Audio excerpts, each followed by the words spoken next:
Hello and welcome to Restoring Our American Republic. I'm Chuck Benoit with The Nature of Things, where we are realigning God, government, and natural law so that we might restore our American Republic. Replacement theology. What is it? Why does it matter? Well, simply put, replacement theology is the idea that the Christian church has taken over the promises that God made to Israel, to Abraham and his descendants.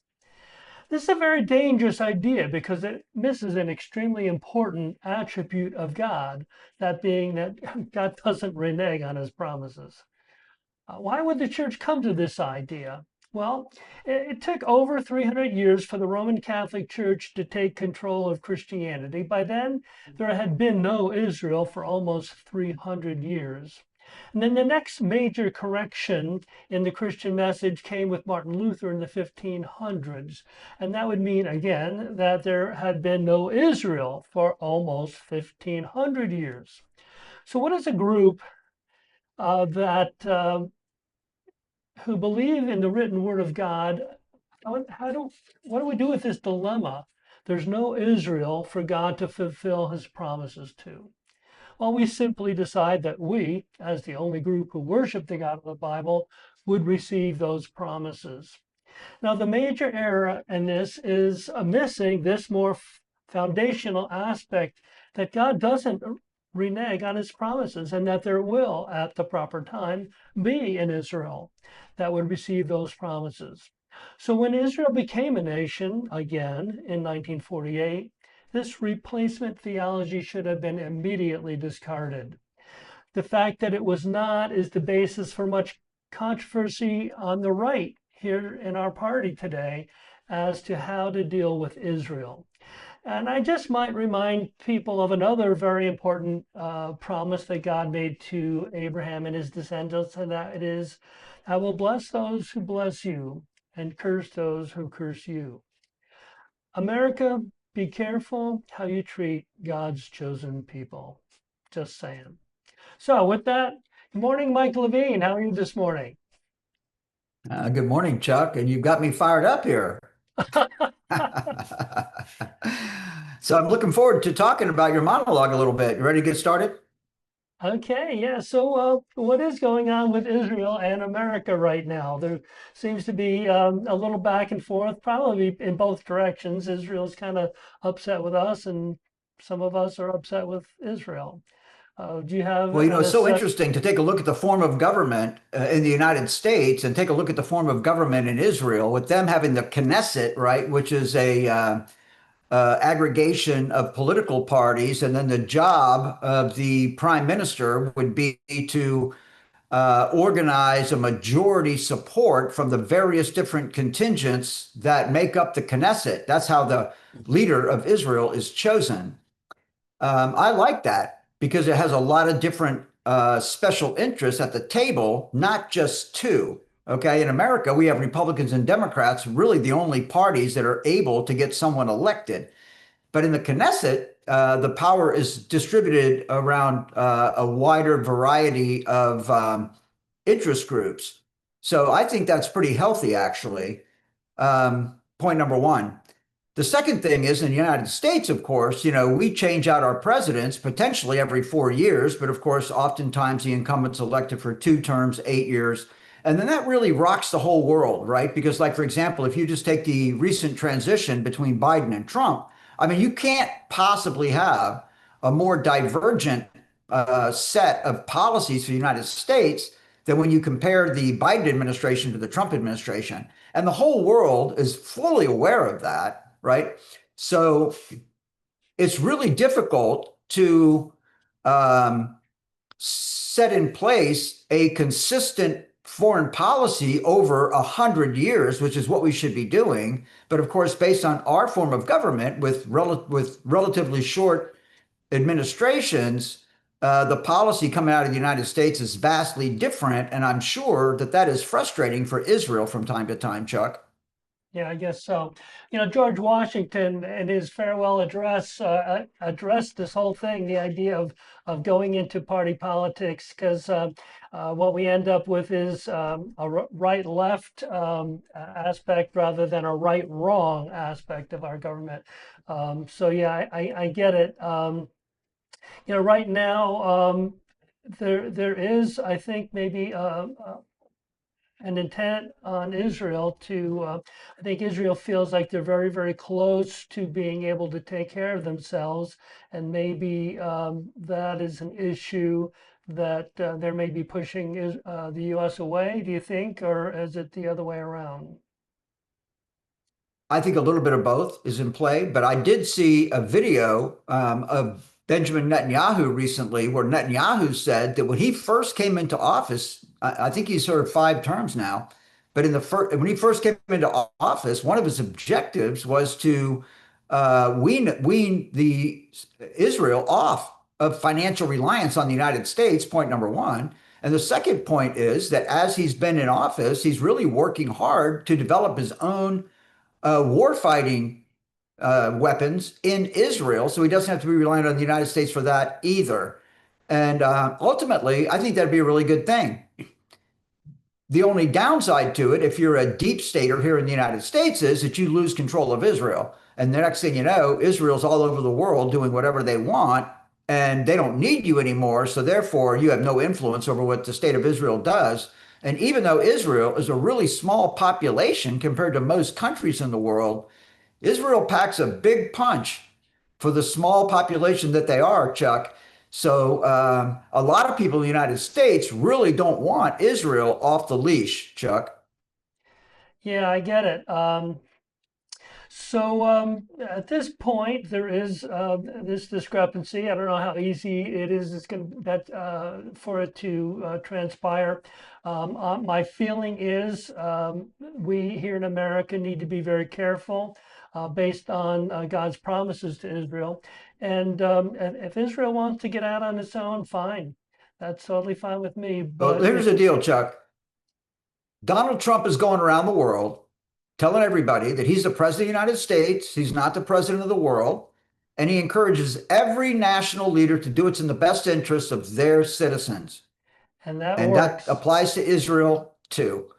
So That the more totally works. independent nations are from each other, the better. And of course, there's no better example than the tyrannical reign that the Chinese Communist Party is attempting to infiltrate throughout the entire world, Chuck.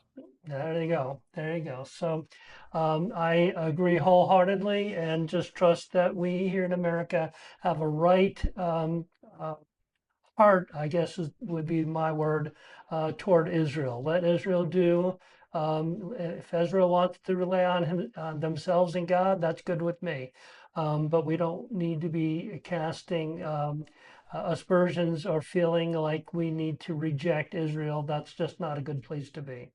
Um, so a little closer to I home. would just like to just top that off by saying Yeah, that if we do, please we do. pay for that. Not only do we pay collectively for that, but we pay for that individually as well, Chuck. Yeah, I agree with that wholeheartedly. So, yeah, another aspect a little bit closer to home that we've been kind of tossing here and there in different aspects of our different programs. This idea of we, the grassroots, this small group of ragtag people, patriots, how do we compete with the huge pay to play aspects of the political parties? And so we have these different organizations, some of them a little bit more well known than others, but it seems like every time you turn around, there's another MAGA or patriot, little ragtag group. How do we influence our nation, our governance, when we are dealing with these multi-million dollar um, pay to play kind of organizations? Well, that's a really interesting question, Chuck. And the first thing I'd like to say about that is that every one of these organizations needs to recognize that there are a lot of talented people in their ranks. And step one is to unleash the power and the potential of each of the members of each of our organizations. Okay. And for me, what that looks like is that in every single county, it should be the objective of every grassroots organization that holds himself out as a statewide organization to have um, little coalitions in each county that are monitoring the performance of their legislative delegation. So here in Lake County, that would be we have a state senator, we all do. And then in Lake County, we have 3 state reps. So that's the delegation that I'm referring to. And each one of those state reps and the senator file legislation. And when we have groups, small groups, I find that small groups are more efficient. You get more done quicker with a small group. When you have small groups of people, first of all, evaluating the character and the personality of each of your legislative delegation members, and then you watch the bills that they're filing. And keep in mind, since you're watching a small segment of the entire legislature, you can watch very closely. You can monitor very specifically, read every word for word of what each one of these legislators is filing. And then you take it to the next level and watch them in their committee work and see what legislation is being put in front of them in their committees and see how they respond to that.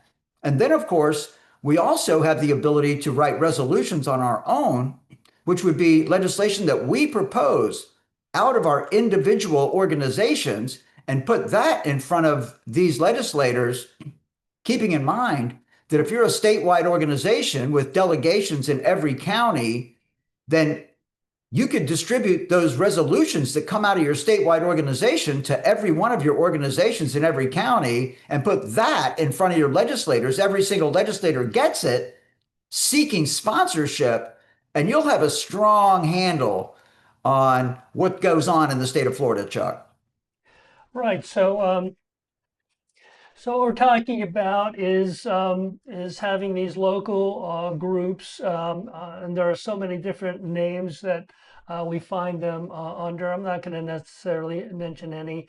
They may be banned by certain other groups or whatever. But um, as we establish relationship with these people who are analyzing in each and every one of their counties what's going on, and we begin to distribute throughout the state, throughout other counties, we all of a sudden, each one of us begin to look a little bit bigger. Um, and the idea of getting that information out, and it has a lot to do with what we're trying to do here, live streaming, et cetera. We talked about, who are the kind of people that would want to live stream, and we kind of, I think you kind of stumbled onto this, the idea that there are so many people who've run against the big machine, and they're grassroots candidates who've lost, and they lose and they just kind of go back to their life or whatever. They go back to doing something. Wouldn't these people be very, very helpful, very prosperous live streamers? Wouldn't they be a group of people willing to get out there? What are your thoughts on that?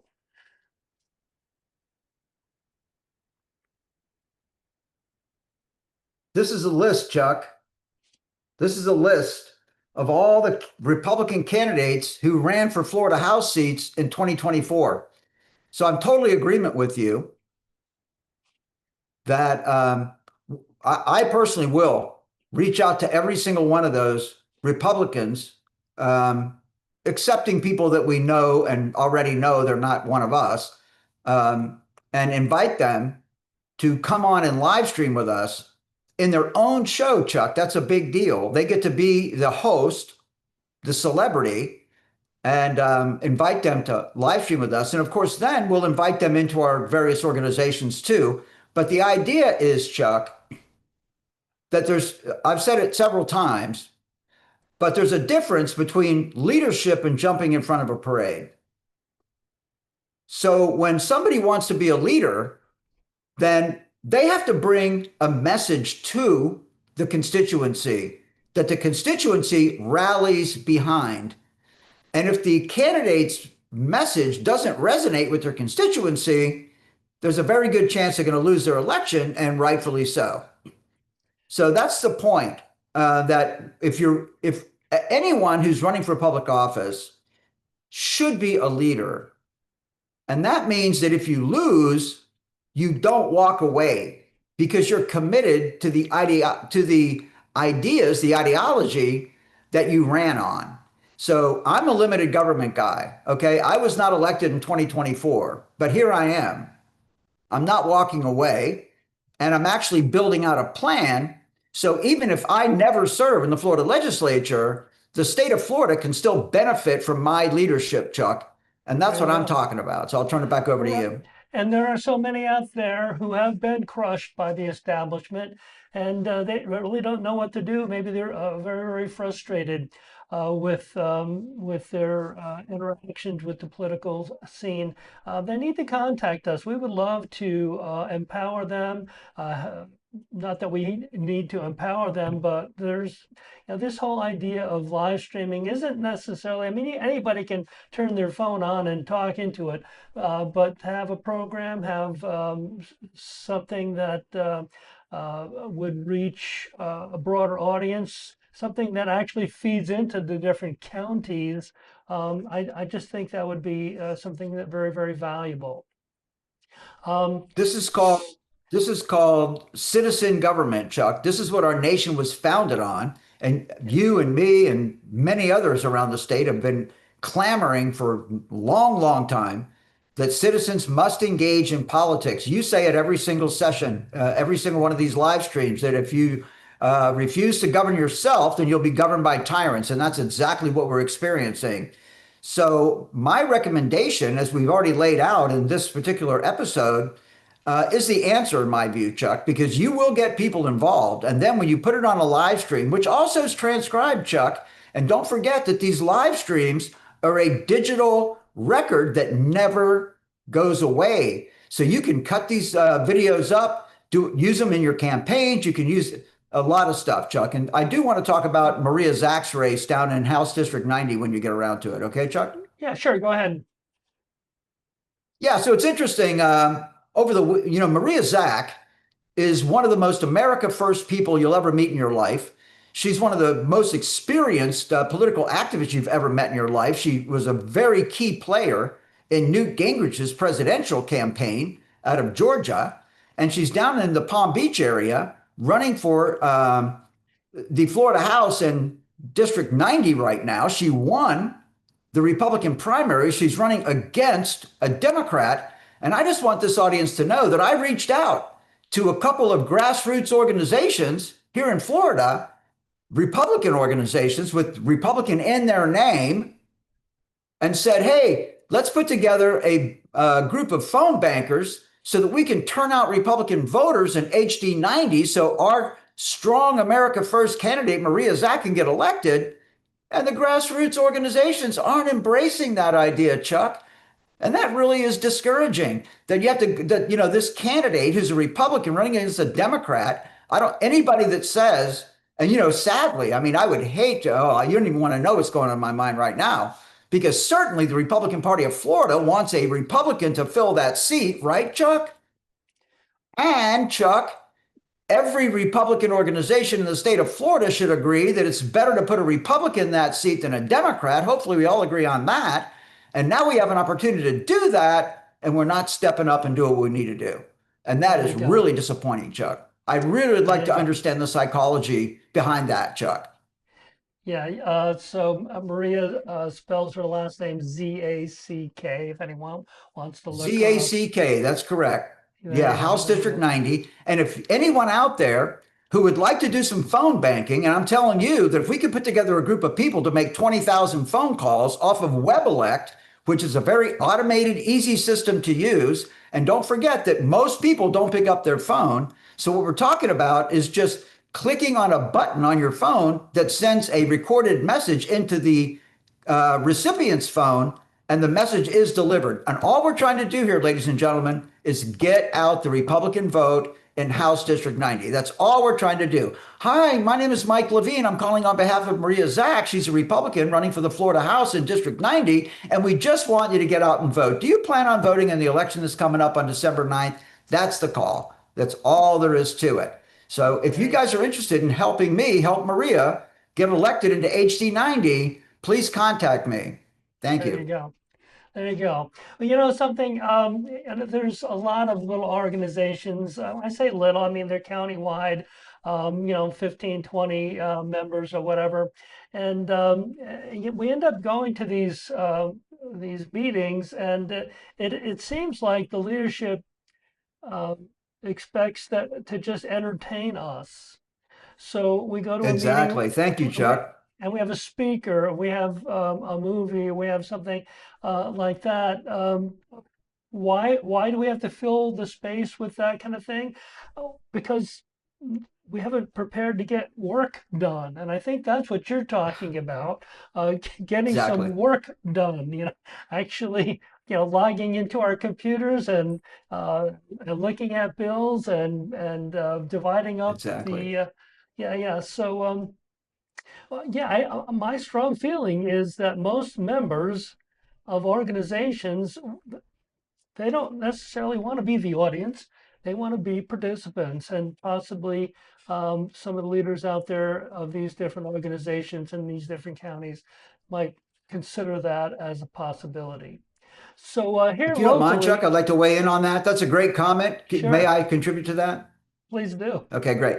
So imagine you go to your local grassroots organization meeting, and instead of listening to the chairman self-aggrandize, you put up the legislation from from your legislative delegation first, and then as the state organization prioritizes the legislation that's being proposed in this legislative session, now you put that up on an overhead projector, a screen on a monitor, and you go through the legislation with your members, and your members will bring a lot of nuance to it, Chuck. Your members are professionals who have worked in that field, maybe. Maybe they're farmers, maybe they're pharmacists, maybe they're doctors, maybe they're lawyers, maybe they're real estate agents or printers or whatever they do. But the collective knowledge and wisdom of that group is amazing. And you'll get a much better analysis of the impact of this legislation by reviewing the legislation in your meetings with your members. And now your whole team is empowered to go out and spread the word out in the field, Chuck. There you go. We had a local issue here. The local REC, the new chairman, spent most of his time trying to get money donated and build our coffers. And he did an excellent job building the finances of our local REC. And while he was doing that, we managed to lose a Republican in office. What is that all about, Mike? And why, if we have all this money, did we lose a local election? Well, let me tell you something, Chuck. This is so, I'm going to talk about a few things underneath this heading. And the first thing is that I guarantee you that every organization, REC, whatever it is, the members would love to have WebElect on their phone. And that way, every time they meet someone, they can look up their voting registration, figure out, what is their party affiliation, and then how often do they vote, etc. You can get a lot of information. When you have WebElect and you have full access to WebElect on your device, you can learn a lot about your neighbors and their voting habits. And that's really powerful for all of our members. Yet, Chuck, we never provide that for our members. Okay. So we're out raising a lot of money, yet we're not empowering our members with the tools of doing politics. But guess what, Chuck? The deep state does. The deep state provides that information for their paid staff, which we don't have, right? So that puts us automatically at a disadvantage. That's point number one. And the second thing is, Chuck, when I was running in 2024, I'm a real estate broker, so I understand that the property appraiser's website is very useful. So I picked up a map and I just started going down the major highways looking at the property identification numbers, and I could see who owned the property up and down Highway 27, Highway 19, Highway 441. And we can have a database that would contact those property owners and say, hey, we're the Lake County Republican Party, and we'd like to be able to call you and get your permission to put 4x8 signs up on your property in every election cycle, but of course, with your permission every time. That would be building a database of property owners who own property where 4x8 signs are hugely effective, yet we're not doing that. Another thing that we should be doing, Chuck, is educate in our REC meetings, and I'm using the REC because it's easy, it's universal, because all Republicans have to respect the party or we wouldn't be registered Republicans. So I'm going to use the REC as an example, but it applies to all the organizations. We should be training our members on how to use our election tools like WebElect, or in my campaign, we used a product called i360, which is amazing. So the point is, I don't care which app you use, but in our meetings, we should be teaching people how to use these apps. We certainly need to be registering property owners who support Republicans and make sure that we have a finite list of who to go to when we need to get 4x8 signs or 4x4 signs up in the roads and everything. That's a huge part of the campaign. And the party or the local organization should have that database and they should never lose it. Let's take a break, Chuck, so that we can kind of digest what I just said, and then we can move on to something else. Yeah, well, we have just a few minutes left, and we are down to maybe our last little comment here, getting back to the grassroots, and maybe not necessarily the REC, they have their own rules, but should we be more candidate oriented as in the grassroots, or more issue oriented? And talking maybe I'm more glad like, you brought that up. Yeah. Well, why don't you expound on that? Sure. Well, at the end of the day, when you support a candidate financially, you give them the keys to the kingdom. Let's just say they get elected. They go into the legislature. We know that the Speaker of the House and the President of the Senate and the governor put enormous pressure on these legislators to fall in line, do not file legislation that they don't like, and to support everything they do like. And if you don't do that, there are consequences for that. So the point is, you can get your people elected all day long, and then they're going to come back to you after the first legislative session where they failed you, and they're going to say, hey, I had no control over it. I was pressured by leadership, and if I don't do what they say, they're not going to let me get elected again. Well, how does that help us? It doesn't. So my point to you would be that when we get really strong on issues, Chuck, then we can make a compelling case for our issue. And keeping in mind, that could include legislation that's filed around the state of Florida will be either support or oppose, right? Yes or no.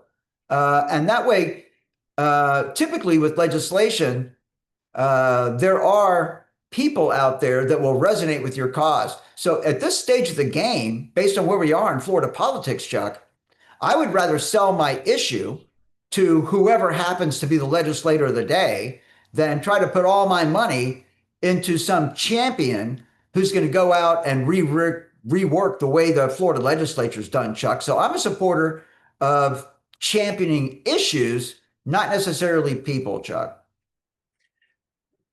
Well said. Well said. Very interesting. And possibly as we work our way through these organizations, a lot of changes in the leadership of some of the larger grassroots organizations in Florida, possibly those ideas might get some traction. Well, believe it or not, Chuck, if you don't mind, real quickly, I guess you'll Sure. give me a closing comment, so I'll just put it in there. Go ahead. Yeah, there you go. And that's exactly what I was going to do. Why don't you just give me a closing comment, Mr. Levine? Chuck, the problem we have is, or that leadership is a scarce resource. And if all we're doing is regurgitating what we did last year, that typically doesn't help us, right? Then we're not demonstrating leadership. So I put out to the local organization that I'm a member of the idea that if you're a candidate running for any position and you're not coming to your constituents with a plan, what are you going to do when you receive the position that you're seeking? Then you don't deserve to be considered for the job. Because if you don't have a plan, that means we're going to continue to do what we've always done, Chuck, and we're losing here. So we have to do things differently, in my opinion. And leadership, Chuck, is the key. Thank you. And thank you, Mr. Levine. And as well, thank you all for tuning into our twice weekly live stream. Please follow us on Facebook at Restoring Our American Republic. Check us out on YouTube at Restoring Our American Republic ROAR. Like and share the program, please. And remember, again, if you're unwilling to govern yourself, you will be governed by tyrants. Until next time, God bless you. God bless President Donald J. Trump, and God bless America.